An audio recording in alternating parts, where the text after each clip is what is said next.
Hi everyone, here we've got POCO X3 Pro and let me share with you how to change the screen timeout on this device. So firstly we have to enter the settings, so let's tap on it and you will have to scroll down a little in order to find the lock screen option. As you can see on the very first position in the lock screen settings we've got sleep, so let's tap on it. And here we've got some options from which you can choose. We can set either 15 or 30 seconds or 1, 2, 5 or 10 minutes. What's more, we can set never, so after choosing this option your device will never black out.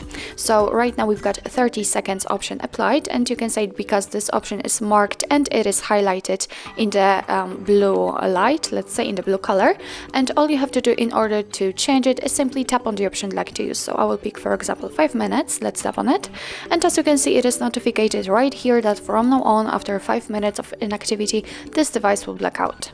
So actually that's all. This is how to change the screen timeout in your POCO X3 Pro.